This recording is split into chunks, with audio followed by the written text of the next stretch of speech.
The late 19th century in America was a time of unprecedented transformation. Often remembered as the Gilded Age, it was an era of explosive economic growth, technological marvels, and the birth of modern American capitalism.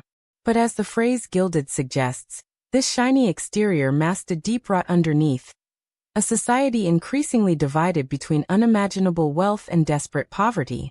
In the decades following the Civil War, America evolved from a nation of localized farmers into an industrial powerhouse. The driving force behind this change was the railroad. Trains knit the vast country together, allowing raw materials like coal, iron, and timber to flow from the west to the factories of the east. For the first time, merchants and manufacturers could think nationally. At the helm of this industrial boom were men of extraordinary vision and ambition. Figures like Andrew Carnegie, who built a steel empire in Pittsburgh by embracing mass production and ruthless efficiency. Or J.P. Morgan, the towering Wall Street banker who consolidated railroads and financed the nation's industrial expansion. And the Vanderbilts, who transformed their railroad wealth into unimaginable social prestige. By the late 1800s, the richest 4,000 families in the country, less than 1% of the population, controlled nearly as much wealth as the other 11.6 million families combined. They flaunted their fortunes in spectacular fashion. In New York City, mansions resembling European palaces lined Fifth Avenue. In 1883, Alva Vanderbilt hosted an extravagant costume ball for 1,200 guests that cost enough to feed 1,000 working-class families for a year. It was a spectacle designed to force the old money elites, led by the formidable Caroline Astor, to finally accept the newly wealthy industrial titans into the upper echelons of society. But while the elites danced in gilded ballrooms, a very different reality unfolded on the factory floors and in the city streets. Millions of immigrants from Europe and migrants from the American countryside poured into rapidly expanding cities like New York and Chicago, chasing the promise of opportunity. Instead, many found grueling labor. Men, women, and even children worked 12-hour days, 6 days a week, in dangerous, unventilated factories for meager wages.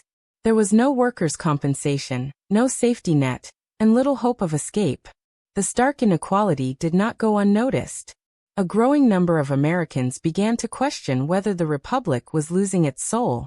Intellectuals like Henry George argued that poverty was not a personal failure, but the result of a rigged economic system that allowed the wealthy few to profit off the labor of the many. His best-selling book, Progress and Poverty, became a rallying cry for the working class, leading him to launch a historic, grassroots campaign for mayor of New York in 1886. Though he narrowly lost, the movement proved that working people were ready to fight back. The unrest wasn't confined to the cities. Out west, the farmers who fed the nation were struggling to survive. While they produced record harvests of wheat and corn, the prices for their crops plummeted. Crushed by high-interest loans and predatory railroad shipping rates, many farmers found themselves drowning in debt. In places like Kansas, frustration boiled over into a full-scale political revolt. Leaders like Mary Elizabeth Lease, a fiery orator who had lost everything in an economic depression, urged farmers to rise up against the bankers of Wall Street. This agrarian uprising birthed the populist movement, a grassroots political coalition determined to break the grip of monopolies and restore power to the people. They demanded fairer taxes, public ownership of railroads, and protections for the working class. The Gilded Age set the stage for the modern American economy, establishing the United States as a global superpower. But it also sparked a defining struggle over the soul of the nation. It was a battle between the titans of industry who built the modern world, and the everyday workers and farmers who demanded that the promise of American democracy apply to everyone, not just the wealthy few.